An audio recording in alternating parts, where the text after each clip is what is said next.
Ce n'est pas une surprise, Norbert Basengezi Katintima a été élu deuxième vice-président du Sénat ce vendredi 3 avril 2026 lors d'une séance plénière. Candidat unique à cette élection, Norbert Basengezi est crédité de 87 voix sur 95 votants, ce qui confirme le soutien majoritaire de sénateurs.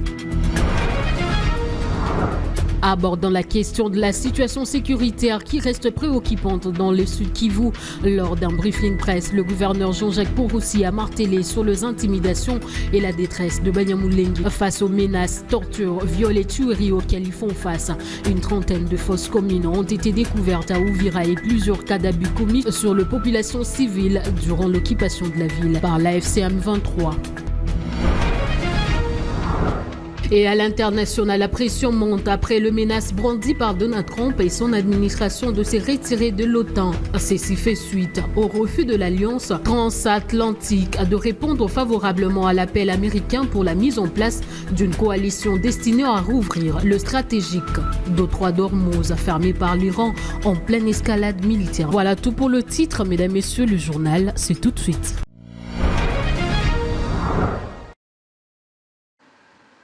Nouvelle édition d'information sur Bossolo TV. Mesdames, Messieurs, bonsoir et bienvenue. On ouvre cette session d'information par cette information. Comme annoncé au sommaire, Norbert Basengezi Katintima a été élu deuxième vice-président du Sénat ce vendredi 3 avril 2026 lors d'une séance plénière organisée au Palais du Peuple, crédité de 87 voix sur 95 votants. Il s'est imposé largement dans un scrutin où il a été l'unique candidat en lice, confirmant ainsi le soutien majoritaire de sénateurs à sa candidature. Le nouveau promu succède à Modeste Bahati, qui occupait jusque-là ce poste avant sa récente démission, ouvrant la voie à cette élection. Cette désignation vient ainsi compléter l'architecture du bureau de la Chambre haute du Parlement. L'installation officielle du nouveau deuxième vice-président est annoncée comme imminente. Et lors de sa plénière du jeudi, le président de l'Assemblée nationale, Aimé Boji, a condamné le massacre en Ituri. Les députés ont également abordé des questions de contrôle parlementaire, notamment sur la situation de juges consulaires et la pollution dans les zones minières. Reportage. À l'ouverture de la séance plénière de ce jeudi 10 avril 2026, le président de l'Assemblée nationale, l'honorable Aimé Boji Songara, a livré une adresse marquée par l'émotion et l'espoir.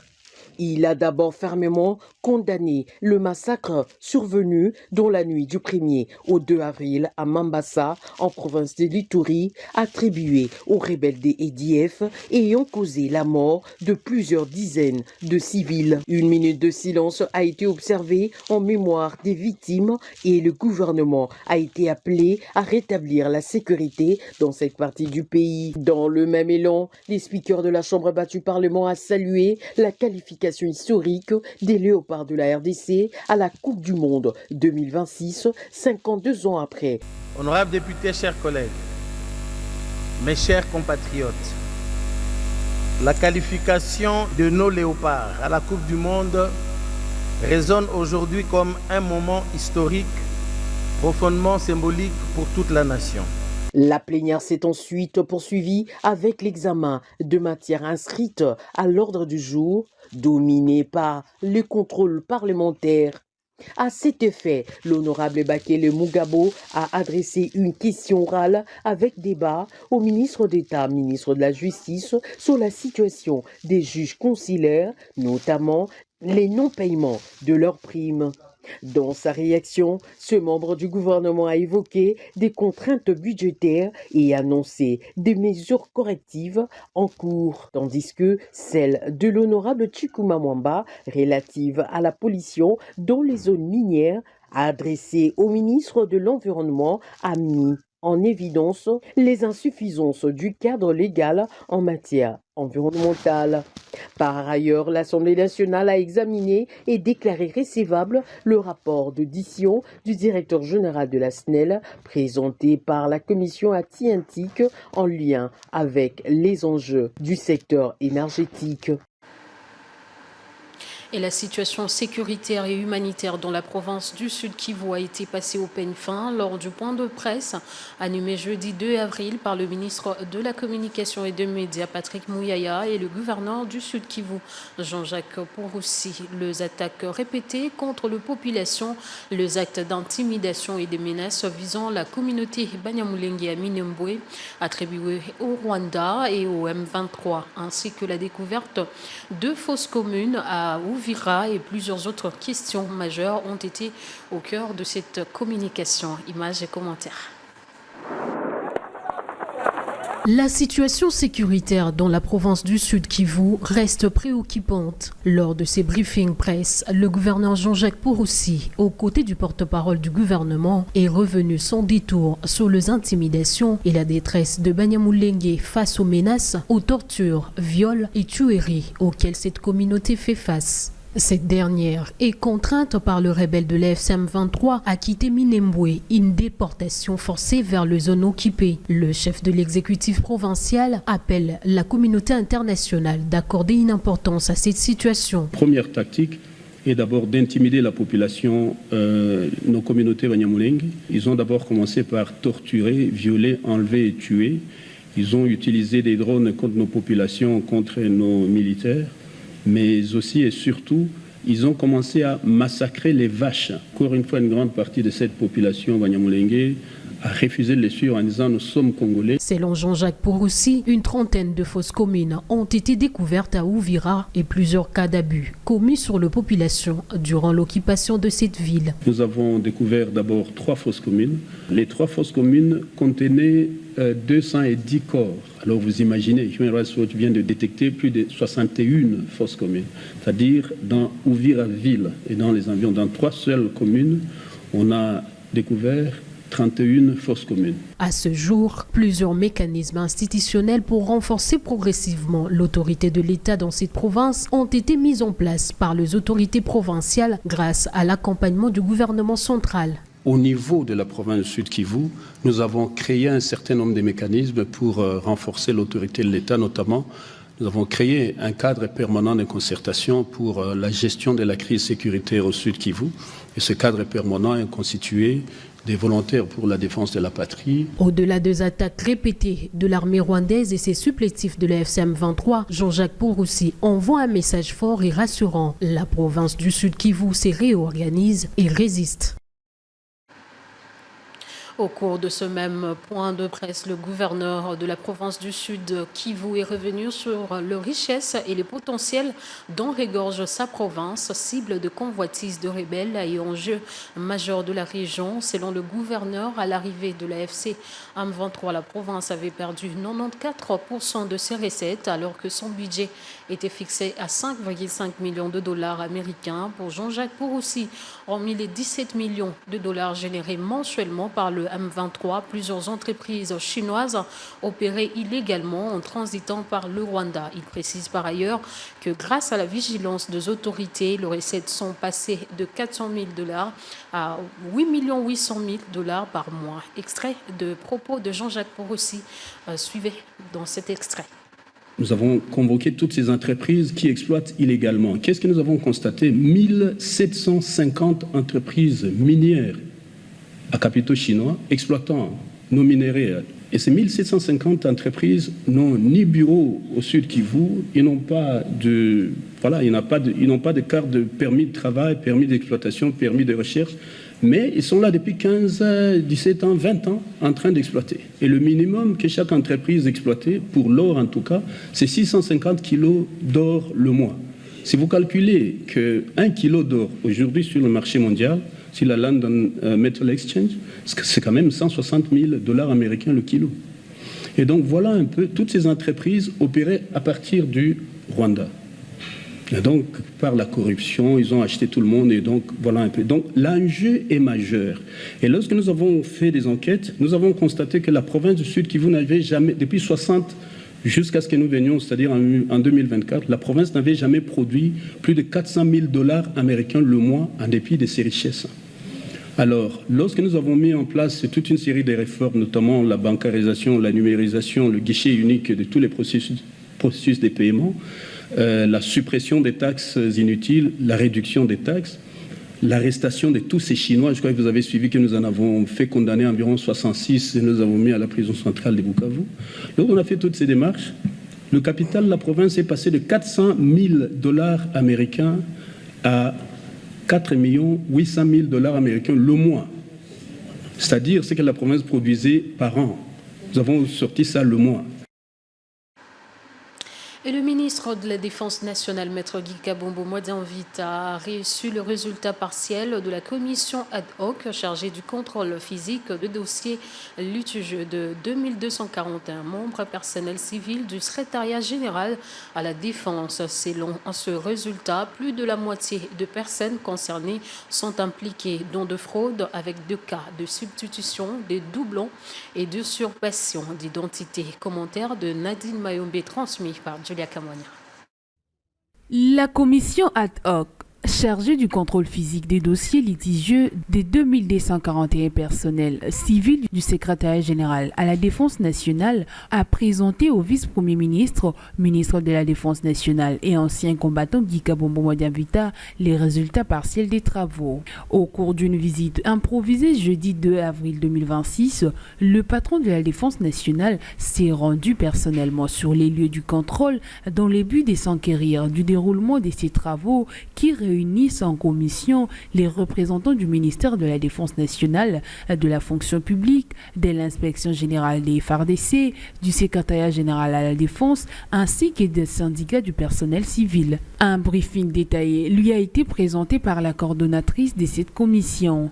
Évalué à 31% de contrôle physique à ce jour, plus de la moitié des concernés s'avèrent être des fausseurs avec des cas de substitution, des doublons ainsi que d'usurpation d'identité. Constat renforcé directement par le patron de la Défense nationale lui-même en questionnant quelques cas présents dans cette salle. Le ministre de la Défense, Guy Kabombo Modian-Vita, a promis des sanctions sévères à l'endroit des récalcitrants. Pour rappel, cette commission ad hoc a été instituée par le vice-premier ministre de la Défense nationale, Maître Guy Kabombo Modian-Vita, suite à 2 audiences accordées à ces personnels civils extirpés après assainissement du fichier de la paie par l'inspection générale des finances, diligenté quelques années plus tôt. Le VPM de la Défense nationale leur avait promis une commission mixte de réévaluation de leurs dossiers pour rétablir les concernés en règle dans leurs droits.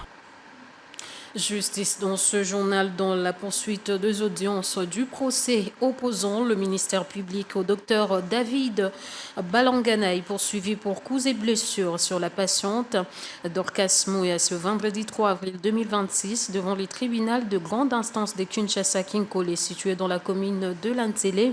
Le tribunal a ouvert l'audience sur les temps fermes, déclarant clos la phase de l'instruction qui a débuté depuis vendredi 21 mars.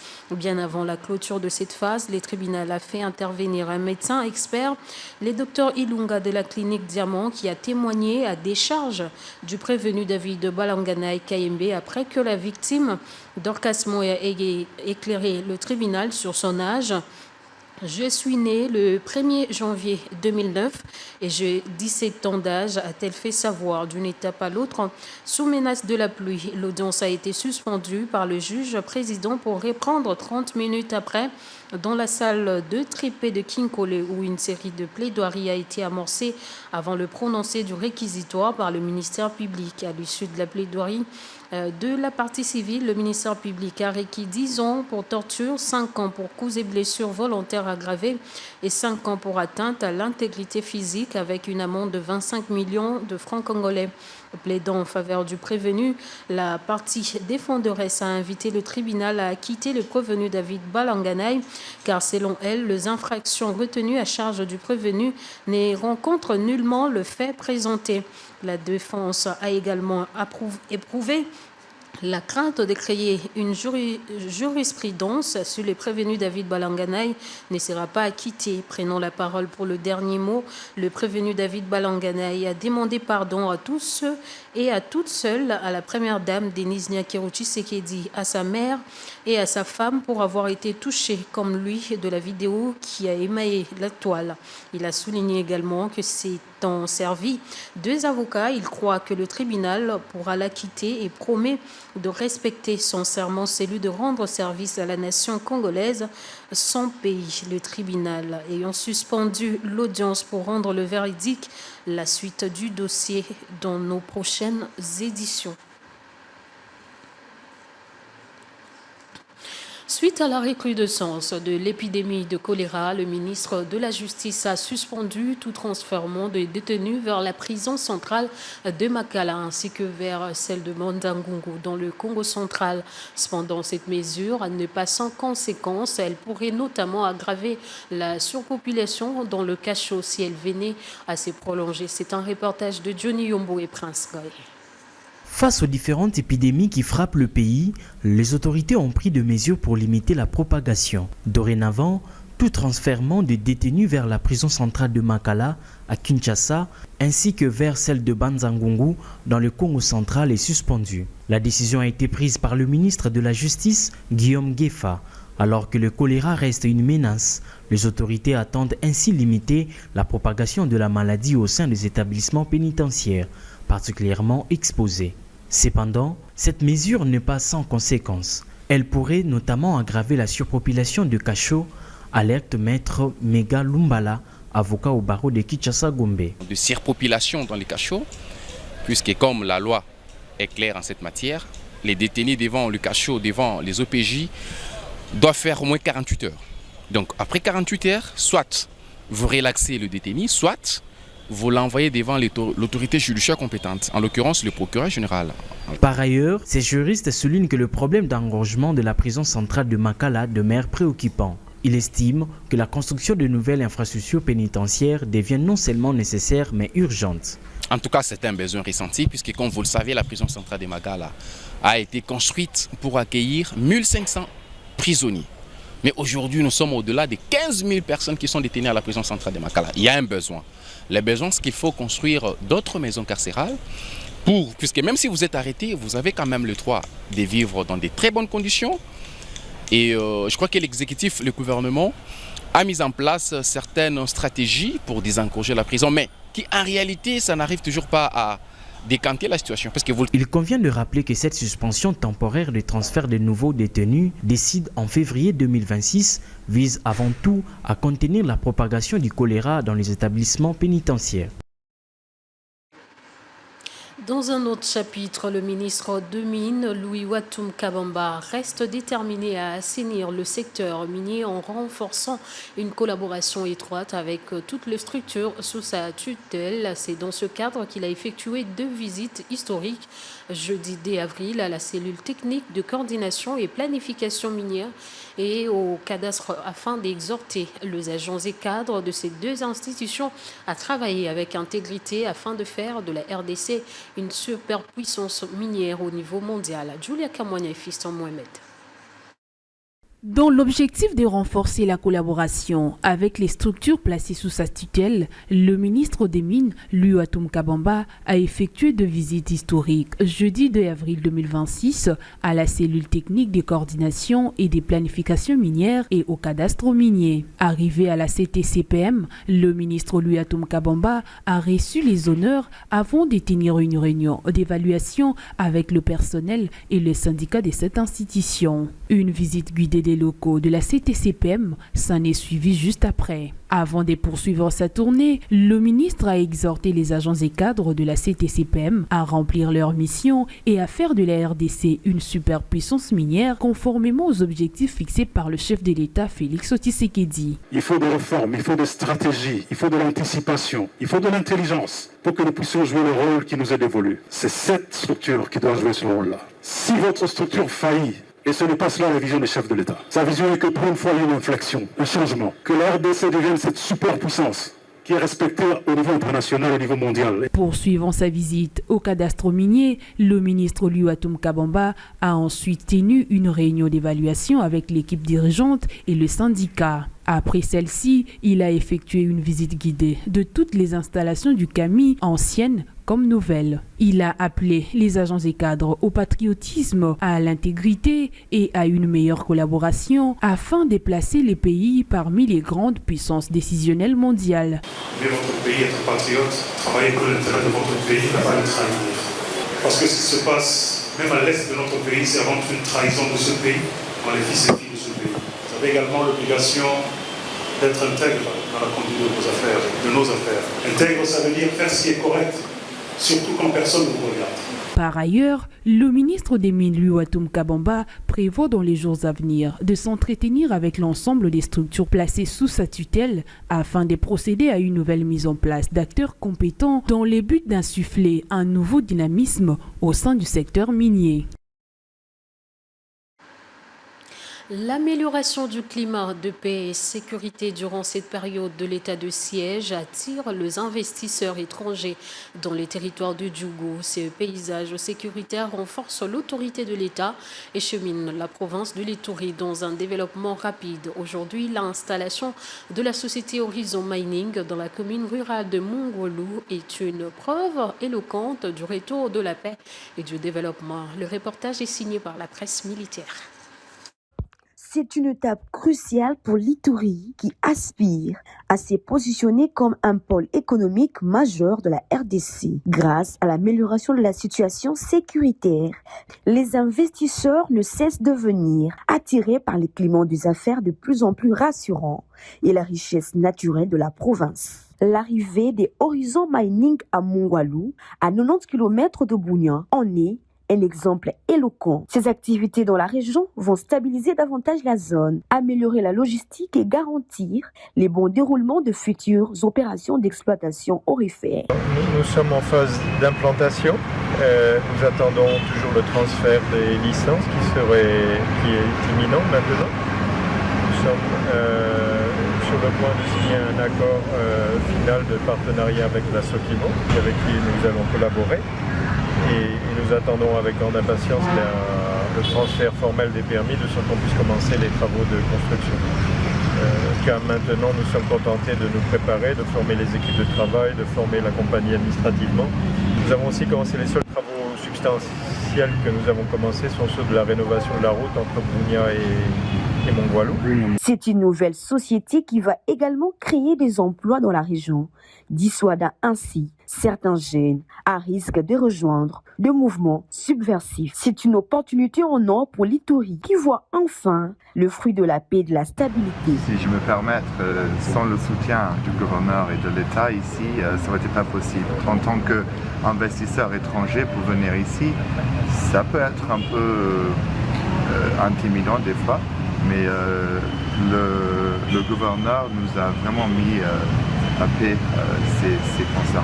Grâce aux efforts inlassables du chef de l'État Félix-Antoine Tshisekedi Tshilombo et à la détermination du gouverneur militaire, le lieutenant-général Luboyanka Chamachuni, l'Ituri est de retour et rien ne peut freiner sa progression. En ce jour, la province connaît une ascension fulgurante portée par la vision de stabilisation et de développement souhaitable ici. À Kinshasa, Canal+ et la Liga, aux côtés des autorités et des opérateurs audiovisuels, montent au créneau contre le piratage, un phénomène en pleine expansion qui fragilise l'économie du secteur et expose le consommateur à de risques, appelant à une riposte collective mêlant sensibilisation et sanctions. Esther Mbombo et Prince Goy. À Kinshasa, la conférence de presse du Front commun contre le piratage a mis en lumière les dangers des diffusions illégales qui peuvent avoir des conséquences regrettables tant pour le pirate que les consommateurs. Maître Chris Pangandou, représentant de Canal+, a alerté sur le piratage massif de la Liga espagnole. Très suivi à Kinshasa, selon lui, ces produits phares est régulièrement diffusé illégalement via la TNT et d'autres canaux. Pour Canal+, la priorité reste la sensibilisation du public tout en laissant la porte ouverte à des actions judiciaires en cas d'infraction grave. Canal+ a décidé de passer par une sensibilisation au-delà des actions pénales qui sont peut-être l'œuvre du ministère public liée autour de ça. Donc Canal+ est essentiellement sur la sensibilisation, mais n'exclut pas cette possibilité pénale parce que là c'est la loi et c'est le ministère public même qui peut, pour certaines infractions, agir en dehors de la volonté de Canal+. Juste après, Serge Ndjibou Ngoy, rapporteur adjoint du CESAC, a détaillé les rôles de l'institution dans cette lutte. Grâce à ses services de monitoring et d'alerte numérique, les CESAC peut sanctionner les contrevenants de l'avertissement au retrait du signal, voire les transferts devant la justice en cas de récidive. Les villes les plus touchées sont Lubumbashi et Kolwezi, suivies de Kinshasa et Matadi. Au CESAC, nous avons les services de monitoring, mais aussi les services d'alerte numérique. Alors ces deux services sont mis à contribution pour dénicher tous ces cas-là liés au piratage de contenus. Et dès que les faits sont documentés, le secrétariat d'instruction, qui est une forme de parquet du CESAC, va se saisir du dossier et va le traiter. Et lorsque les faits se sont avérés être vrais, nous sanctionnons. Cette mobilisation nationale rappelle que les piratages audiovisuels restent un fléau à combattre. Elle souligne également l'importance d'une collaboration entre opérateurs, autorités et partenaires internationaux pour protéger les contenus et la jeunesse congolaise. Et à l'occasion de la clôture du mois de la femme, l'ONG Focure, fondation de Kinkoufi Nkangari Gobert, a réuni des mères et des jeunes filles du Congo central. Objectif, le sensibiliser à leurs droits et promouvoir l'égalité de genre. En retour, les participantes ont réaffirmé leur engagement à jouer un rôle clé dans le développement de leur province. Commentaire dans cet élément.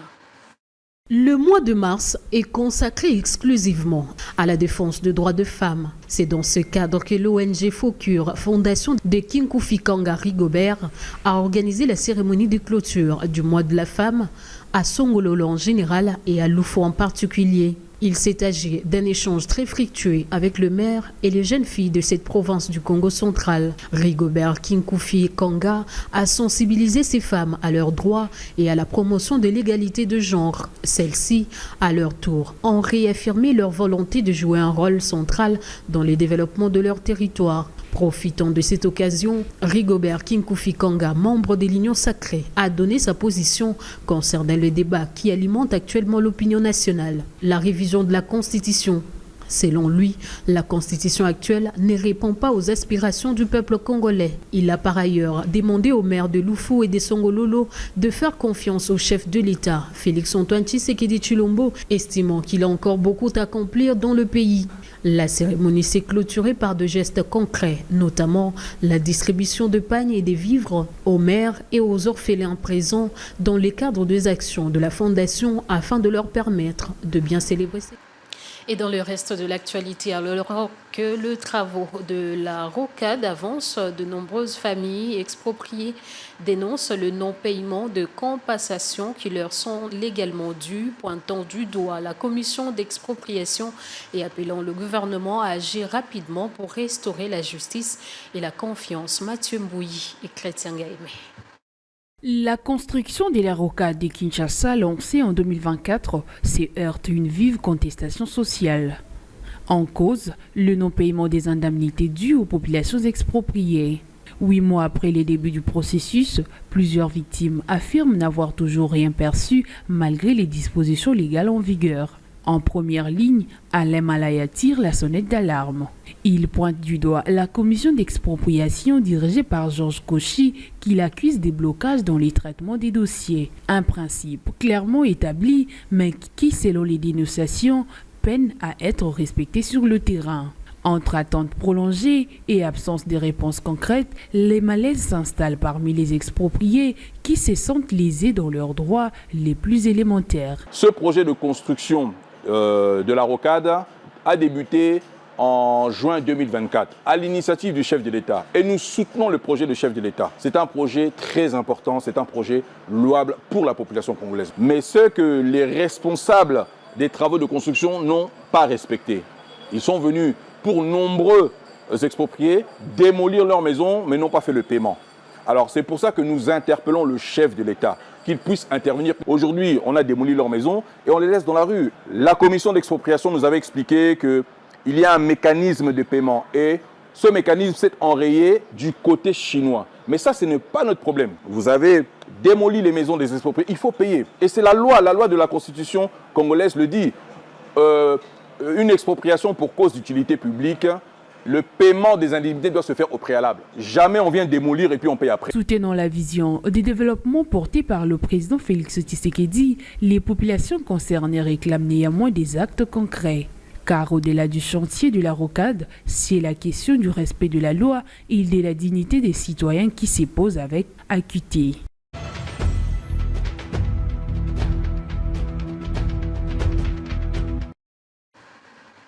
Et au-delà de nos frontières, la décision de Donald Trump de réouvrir le détroit d'Ormuz provoque de frictions au sein de l'OTAN. Le président américain menaçant même de quitter l'organisation depuis son séjour en Asie. Emmanuel Macron a réaffirmé la position européenne privilégiant le mécanisme diplomatique pour garantir l'accès à ces détroits stratégiques. Hamzat signe ses reportages. La pression monte sur la scène internationale après les menaces brandies par Donald Trump et son administration de se retirer de l'OTAN. À l'origine de cette crispation, le refus de l'Alliance transatlantique de répondre favorablement à l'appel américain pour la mise en place d'une coalition destinée à rouvrir les stratégiques détroits d'Ormuz fermés par l'Iran en pleine escalade militaire avec une coalition israélo-américaine. Depuis Séoul, où il effectue une visite officielle, Emmanuel Macron a livré une réaction ferme à travers une sortie médiatique très attendue. Le chef d'État français a tenu à rappeler les fondamentaux qui régissent les alliances internationales dans un contexte où les équilibres géopolitiques apparaissent de plus en plus fragiles. D'abord, il y a des gens qui défendent l'idée de libérer de vive force par une opération militaire le détroit d'Ormuz. Ça n'est jamais l'option que nous avons retenue et nous considérons qu'elle est irréaliste. Depuis le début, nous, ce qu'on dit, c'est qu'il faut pouvoir rouvrir ce détroit parce qu'il est stratégique pour l'énergie, pour d'ailleurs les engrais aussi, le commerce international, mais que ça ne peut se faire que de manière concertée avec l'Iran. Dans la même dynamique, le président français a insisté sur la nécessité de privilégier la voie diplomatique pour résoudre la crise liée à la fermeture du détroit d'Ormuz, point névralgique du commerce mondial des hydrocarbures. Des organisations, des alliances comme l'OTAN, elles valent par ce qu'on ne dit pas, c'est-à-dire la confiance qu'il y a derrière. Et c'est souvent comme ça d'ailleurs des sujets militaires et stratégiques. Si on crée chaque jour le doute sur son engagement, on en vit de la substance. Il ne m'appartient pas de commenter, c'est une responsabilité que prennent aujourd'hui les autorités américaines en chaque matin, disant qu'elles ne feront ceci, ne feront pas cela ou autre. Au cœur des préoccupations internationales, la réouverture du détroit d'Ormuz demeure un enjeu crucial. Sa fermeture par l'Iran a provoqué un véritable séisme économique à l'échelle mondiale, accentuant l'urgence d'une escalade et plaçant la diplomatie au premier plan des solutions attendues. Et voilà qui met fin à cette édition du journal coordonné par Julia Kamwania, réalisée par Gédéon Chitumbi, Jérôme Louzolo et Fiston Mohamed ont assuré la prise de vue. Merci à vous de l'avoir suivi et bonne suite au programme sur Bosolo TV.